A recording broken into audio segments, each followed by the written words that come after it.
Om Mani Padme Hum. Om Mani Padme Hum. Om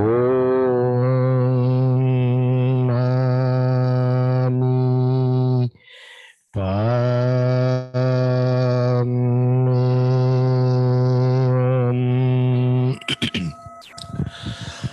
Good morning and welcome to the Sunday service. This morning, as usually, we are going to meditate few minutes. After that, Dhamma teacher Sai Maharjan, he's going to give a Dhamma talk. After the Dhamma talk, the question and answer and chanting. Right now, let's practice a little bit meditation, metta meditation. So you can sit quietly, some comfortable place, and spread the loving kindness meditation for everybody.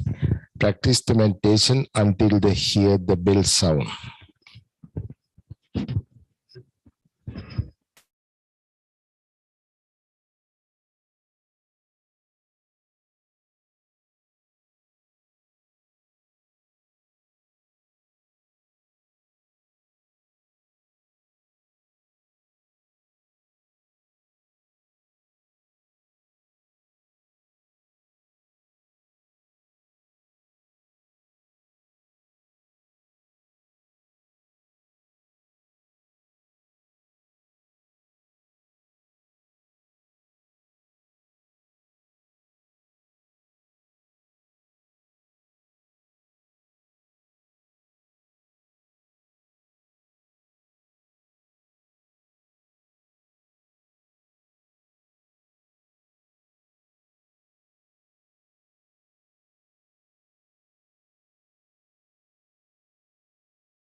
Sadhu, sadhu, sadhu.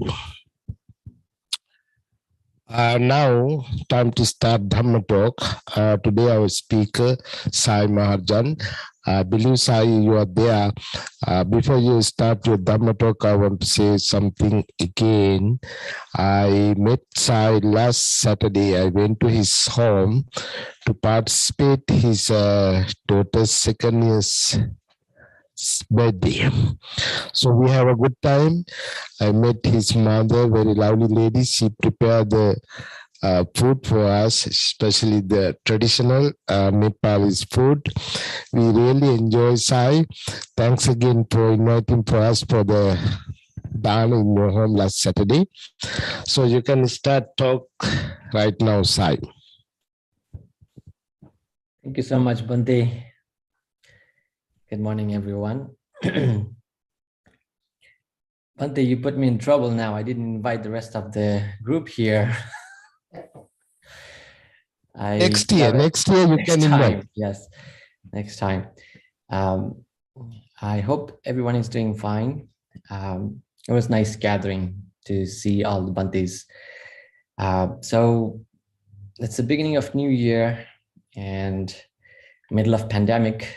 I'm assuming that all the struggles that we are going through, it should be pretty much shared across the world, because we try to keep up with our work, and also these kind of practices keep up with our spiritual journey. So today I thought perhaps a topic on ego might be a good fit for us, because as Buddhists, we have very different struggle than other different spiritual and religious followers.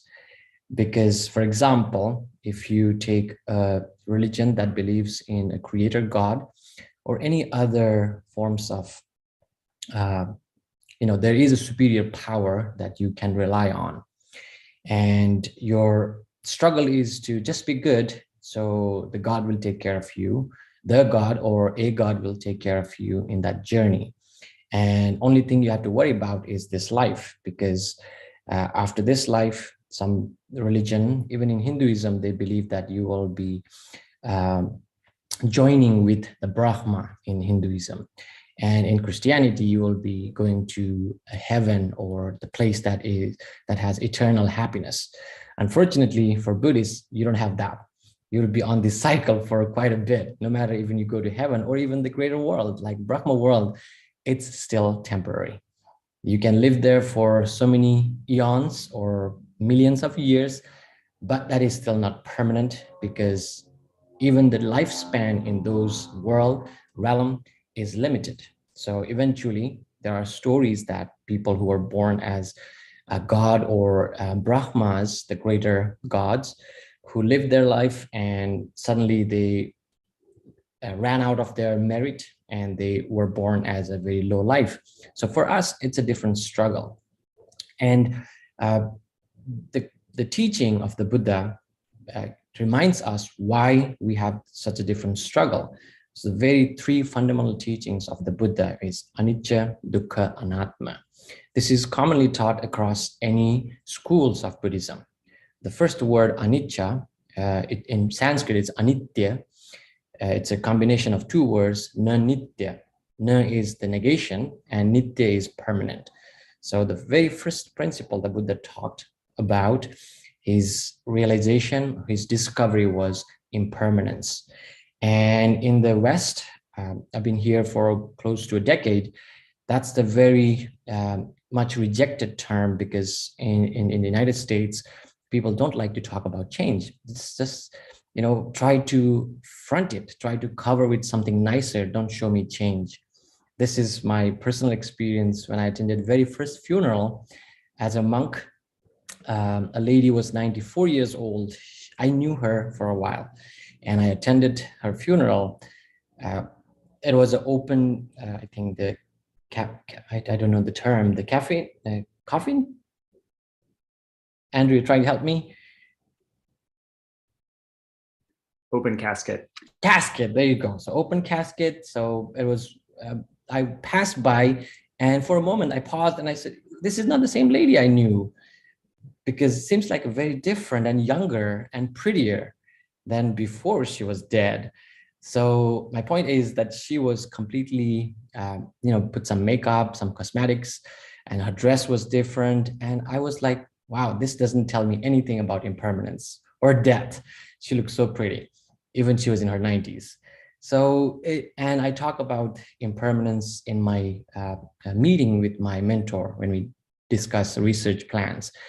And I tell them, if you want to teach mindfulness, we need to make sure that people know mindfulness works because you have this fundamental belief in change, and you need to accept change in order to practice meditation. And he warned me, be careful when you talk about impermanence in this country, because people don't like it. So that's probably the hardest part and the most truth, the inevitable truth. Impermanence is, it's not to scare people or push you away from reality. It is to tell you that it has the brighter side as well. So impermanence, anything is conditional, should change. That's the law of nature. And when you say conditional, the things we see, smell, taste, all the experience that we go through, it leaves a reflection or memory of what you experienced, but the experience itself has changed. So that's what impermanence is. And we cling on that reflection. We cling on those memories as if it should last longer. And when it is pleasant, we try to keep holding on those experiences for longer. And when it is unpleasant, we want it to go away. So we are already contradicting ourselves. We like to have things impermanent that is not pleasant to us and keep it longer when it is pleasant. So Buddha advised us, develop this yatha bhuta jnana, develop this knowledge as it is rather than as you want it. So that is the very first part. And that why impermanence is true. The second part is yada nityang tang dukkhang. If conditional phenomena are impermanent, they are subject to dissatisfaction. And this is another trouble for Buddhists, because we are labeled as pessimistic because we talk about suffering, we talk about dissatisfaction. Other religion, other spiritual practice talk about love, joy, and many other positive terms. Again, that is not the everything about Buddhism. Even you take Four Noble Truths, the first noble truth is the noble truth of suffering. Then the rest three talks about remedy for the suffering, and people forget that. We are so caught up on, oh, it's all about suffering. Well, it's not the Buddha imposed this idea of suffering. It is the nature of life. From the moment of birth to death, we do experience that suffering in different forms. And in early Buddhism, we talk about three types of suffering.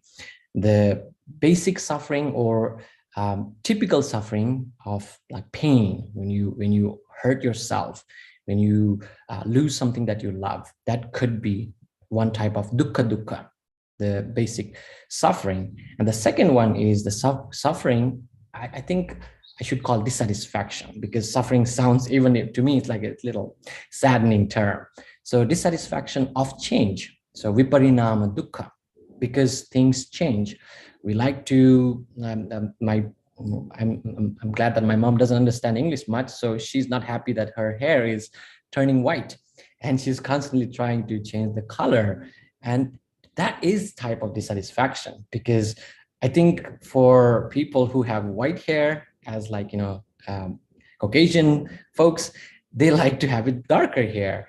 But for Asian folks, they like to have, it's a struggle that we're not happy the way things are. We like to change it. And when it changes in a different way, we're not happy.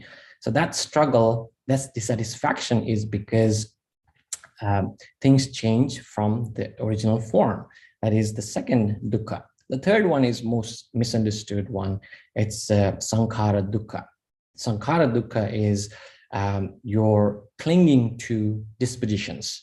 So we are in Buddhism, we talk about 5 aggregates. That's what make a human being. And These five aggregates are not suffering on its own. This is another misinterpretation of Buddhism, because people call pancha Panchupadana Khandha Dukkha. So the original term is Pancha Upadana Khandha. So clinging to five aggregates are considered dissatisfaction, but people consider this five aggregate is suffering. Well, then there is no way you would achieve enlightenment. Clinging is the trouble. You cling to any of these fives.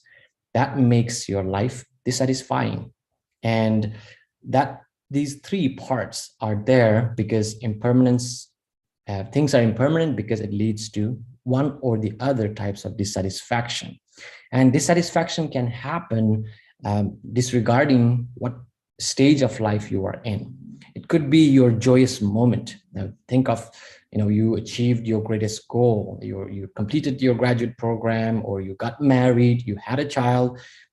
Even in the most exciting, most joyful moment, we can have that in the corner of your heart, like a somewhat dissatisfied. I wish it was a little less sunnier today. So you're enjoying the best day, and like you wish for something that is not there. So that is what dissatisfaction. And that leads to belief, develop the last part, which I wanted to emphasize more, is the anatta. Anatta is, well, things change, and that it leads to dissatisfaction. Since it is dissatisfying, it cannot be you or yours. That's the third part.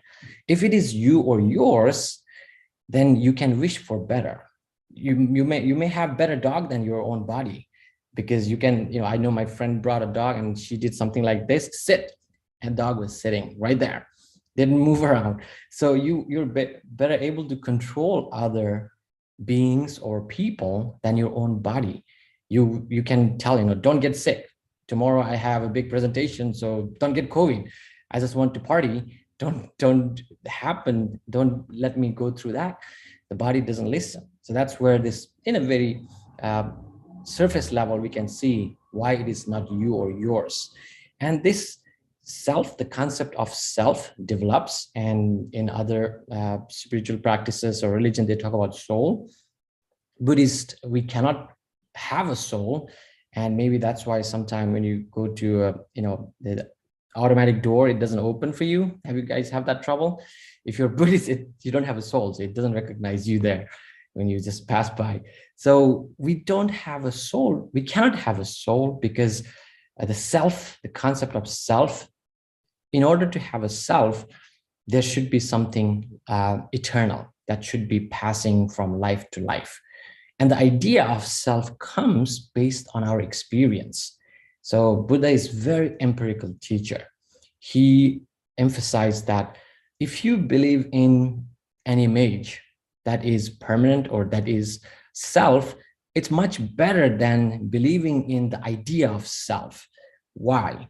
Because at least for image, you can see, you have the actual data to perceive as you. You can even perceive the sound or smell of yourself, and that could be considered as you or self, not the concept of self. Why? Now, in little deeper Buddhism, when you look at the Buddhist psychology in Abhidhamma, they talk about the lifespan of the sensory data and the lifespan of your mind moment. Now, we measure in mind moment. That means the arising to passing away of a thought moment would be a lot shorter than arising and passing away of the sight or the smell or the taste. And in a lot more detail, the Abhidhamma talks about it takes 18 mind moments for an image to disappear or arise and pass away than the mind moment itself. So when you see something, that would last 18 times longer than the thought of that image. So it's such a short lifespan our thought has. And we use these experiences to develop the concept of I. This is Sailesh, this is Bante, this is so and so. And we imagined ourself as such and such. We start feeding it. I look so and so. I like so and so. I do so and so. I play so and so role in society. So it's all imagined self that we cling into. And this self can cause so much trouble. This self becomes, in psychology, we talk about narcissistic personality. You dominate other people, you talk over, you try to even destroy a country like last year. So many things could happen because of this imagined self. And this self is the biggest trouble. And in another sutta, if you look at some of the teachings, Buddha warned us, people would not do things for money, people would not do things for other material gain, but things they would do for that ego. They would leave the family, they would leave their friends, fight with family members, and cause so much trouble. That's where the Buddha was like, he didn't even bother to argue about, the validity of this idea of self, because that self is baseless. It is that what we imagine. Now that throws out, that could be confusing to some people. Then what are we? Who are we? Well, we don't need to have a permanent self in order to change. It's conditional. And that's the beauty of Buddhism. So I want to end with a positive note. That's the beauty. Whatever you are today is the manifestation of your disposition. All the good deeds and bad deeds that you have done in this life and life before, that's what have produced to you, to make you. And that idea of me continues to evolve. There is no two moments that you are the same. You continue to become greater person. And some people ask that, what if I have done so much sin or, akusala, unwholesome deeds in the past life? And my answer would be, well, you can't be a human being if you have done so much unwholesome deed in the past lives. Because if you have a lot of demerits in the past life, you're more likely to have to go through all the consequences of those demerits before you become a human being. So you're a human being with all senses, greater knowledge, great opportunity to expand your wisdom. That means you have overcame all those demerits. And what comes next is your product. You produce who will be next Sailesh, who will be next Andrew or Vincent, because now it's whatever you do, it's following you as if it's like some kind of currency. Now we're transferring to cryptocurrency. So we're losing material, the tangible money, and it works. People buy cars and houses. We can argue, how does that work? It's a lot more complex when you talk about karma than cryptocurrency. We are accumulating good and bad, and that gives the opportunity to change. That is the beauty of Buddhism. If we are set to be certain beings, we may never practice meditation, and even we do, may not produce any good results. So the best story, I might have shared this before, is the guy who murdered about 1,000 people during the Buddha's time. He was known as Angulimala. He was misguided by friends and teachers. He ended up killing thousands of people, and he was about to kill his own mother. And before he commit that, the strong, very strong, unwholesome deed, Buddha stopped him. It's a long story, but Buddha guided him to the right direction. Within the same lifetime, he was able to overcome that, all his unwholesome deeds, and become an enlightened monk. Of course, some of the negative social consequences he suffered. The one story is that when you go to alms round, he comes bleeding his head because people remembered him as murderer. So they throw stone and bricks on his head, and he would come bleeding and still compassionate.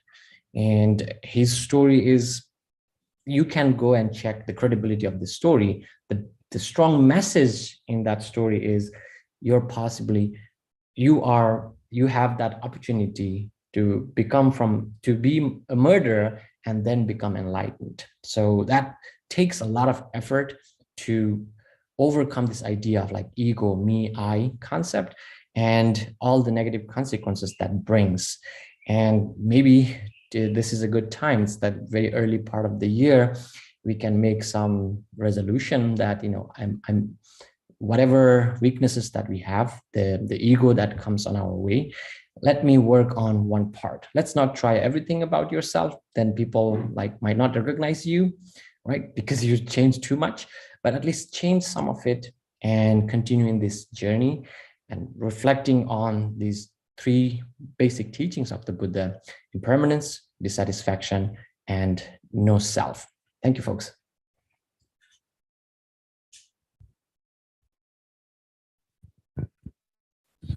Thank you, Sai. If you have any question, comment, we have time, we can discuss.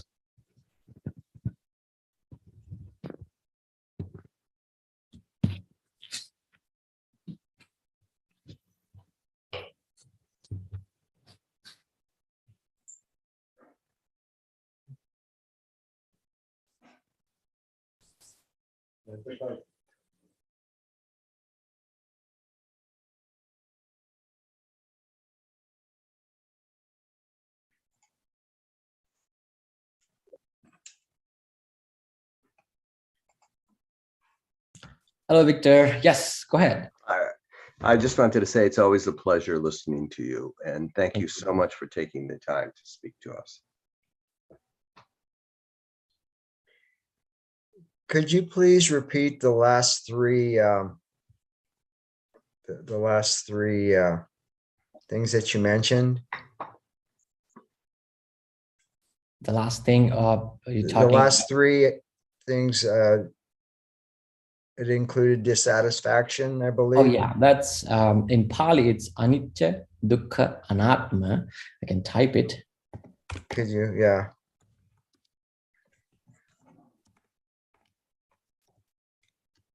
Even keyboard doesn't like it. I typed dukkha, it translated to sukha.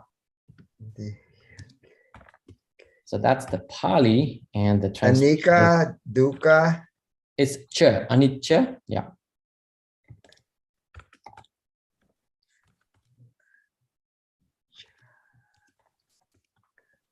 And what was the third?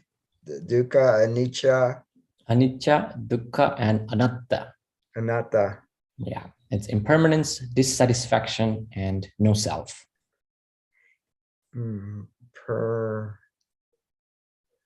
So what you're saying is, even, and I might be wrong in my understanding, but with respect to the Pure Land Sutra, the idea is to, I guess it's very much like Christianity, where you believe and eventually you go to the Pure Land with Amada Buddha. And yes, that's so, and even in that, there's still another transition or transformation.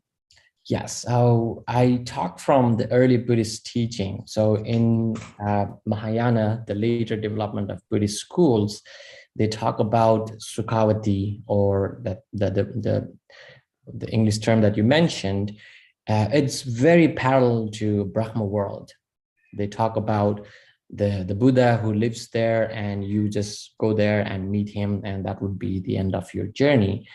And some people, to me, what's more powerful is, it could be true, because I haven't been to Sukhavati. I don't know if such place exists. If you understand the Buddha's teaching, it doesn't make sense to believe in another world that could end the continuity of this life. Because if it is a world, then it is conditional. And if it is conditional, it must be impermanent. And if it is impermanent, that leads to dissatisfaction, and so on. So if we talk about a world or a place or any form of life, it's inevitably conditioned. And things are, when they're conditioned, then there is a cause and the effect. And when cause changes, the effect changes. So it is more than likely to change. So that, again, it can give you the time span you will be in such world. I don't know about the Sukhavati world, but in Buddhism, we talk about different forms of Brahma world. Akanittaka is like one of the biggest, longest lifespan Brahma world, where you live, I don't know in numbers, there's like about 9 or 10 zeros behind 9980000 so many years. So in compared to human world, you are almost eternally living in that place. And why did Buddha talk about enlightenment, not about going to a Brahma world? Why was he more interested in destroying the cause of existence than taking you to, forget about these places. Let's go to the better place where you live so many years. To Buddha, it doesn't end. And actually, it happened to him before he was enlightened. His early teachers, Alarkaram, Uddakaram Putta, these are two early teachers who developed 8 stages of meditation. And the Buddha, as a prince, as a young seeker, he went to these 2 teachers and he learned their technique. And they were in belief that this is it. This is the highest bliss you can achieve as a human being, and learn it. And Buddha learned them as non-Buddha, as a seeker. And he realized, wait, there is still something left. And in those stages, we talk about the 8th highest stage of contemplation meditation is neva sanya na sanya. You develop the stage of meditation to the point as there is no sense, there is no perception. So when you are out of perception, it feels like whatever you experience, it's almost like non-existent. It's a state almost you don't exist, but it is almost non-existence, not non-existence. And Buddha had to go beyond that, and he found Sanya Vedita Nirodha. So he found the 9th stage of that meditation, which is you have to experience the senses and overcome them. So to Buddha, the best place or the ultimate goal should be overcoming any world, any existence, if you are in journey to stop the samsara.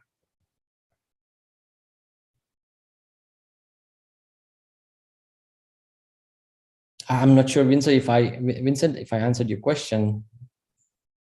Yes, thank you very much. You're welcome.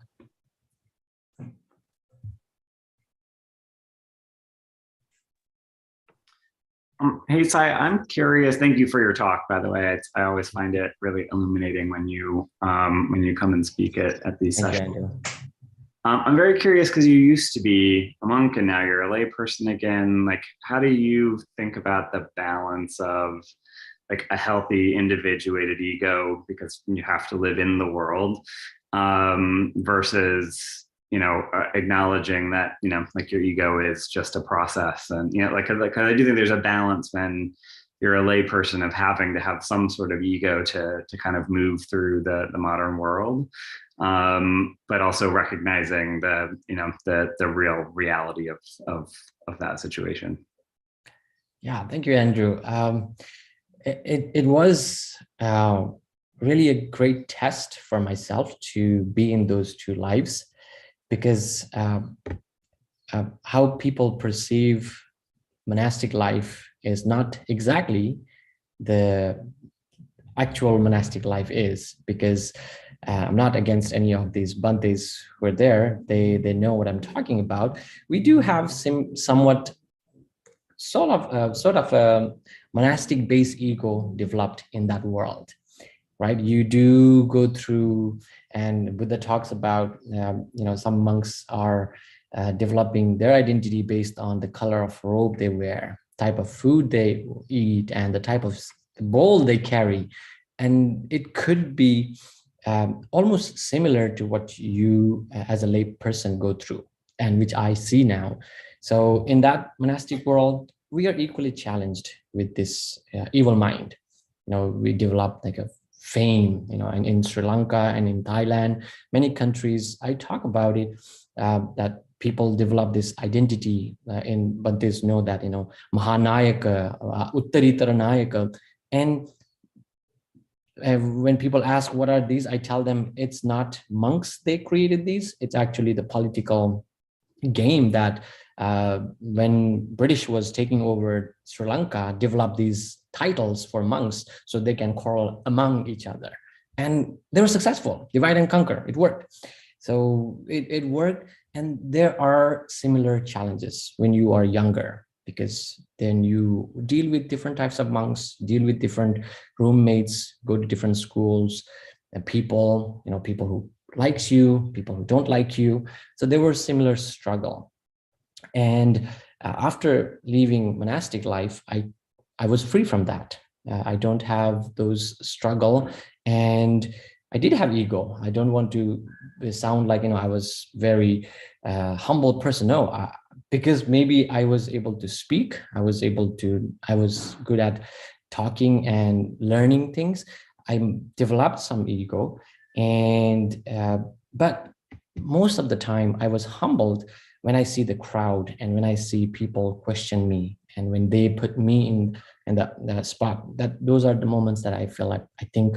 And reading suttas, when some of the famous monks in Sri Lanka, the very first school, this monk Asarana Sarana Saranankar Bante, he was the first principal of a school in Sri Lanka in 1700, and his own attempt to tame his ego was he made a plaque.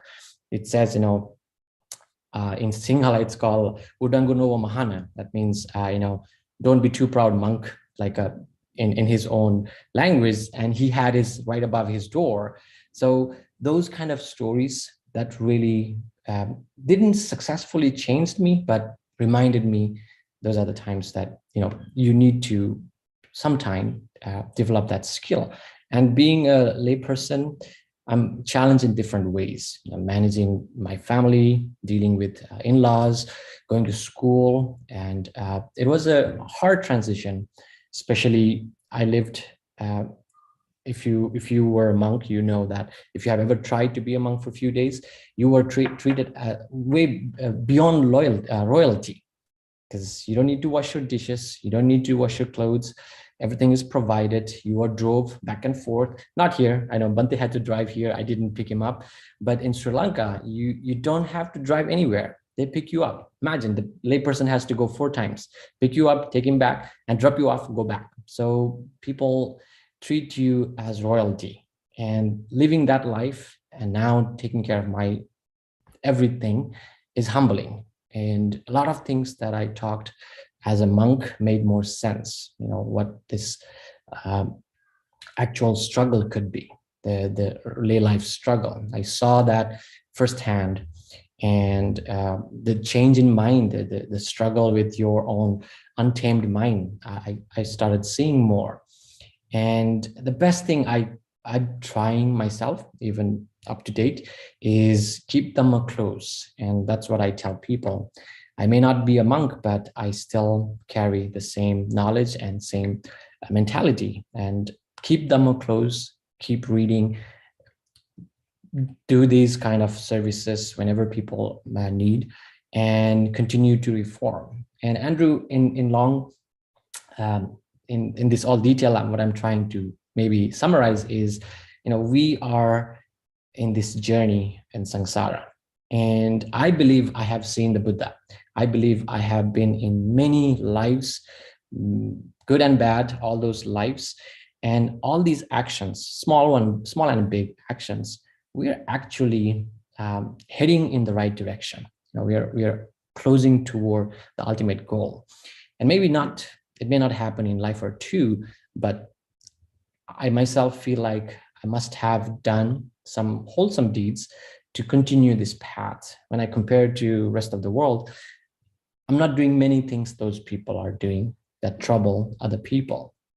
And this continues, this life continues, and my best attempt as a monk and even as a layperson now is to keep Dhamma close, keep it closer, not to give up, learning more and practicing some of them when I can.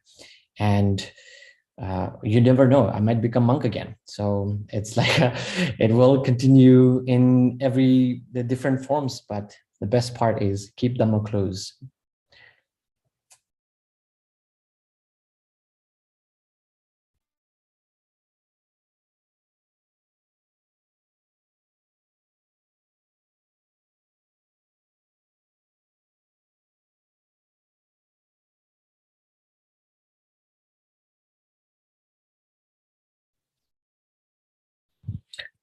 Is there any question or any comment?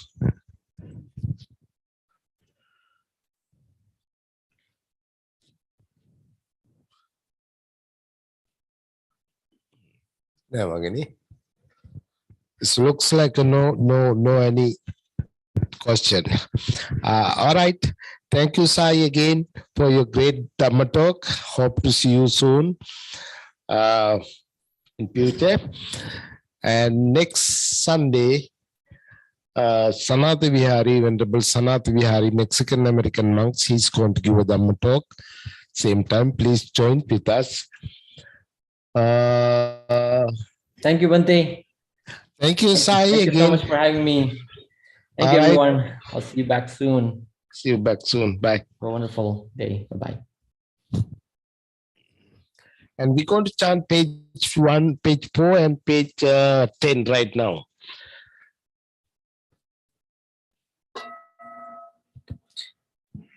Namo tassa bhagavato arahato samma sambuddhassa.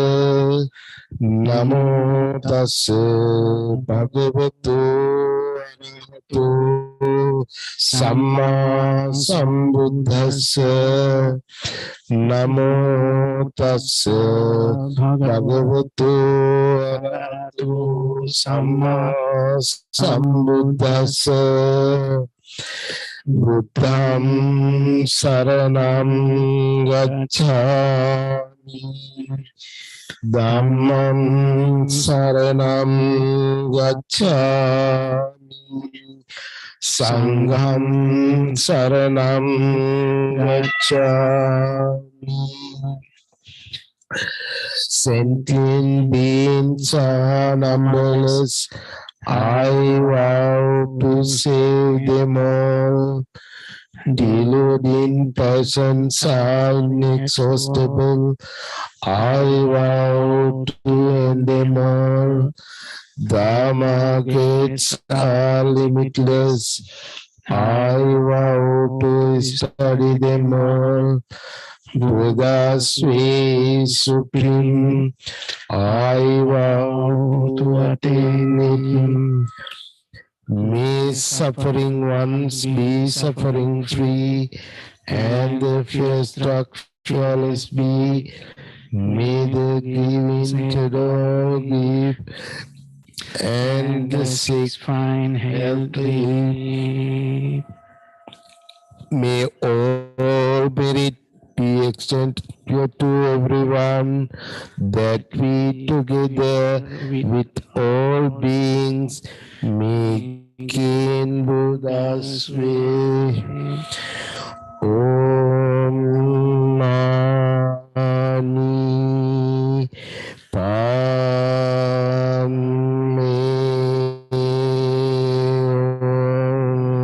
Hum.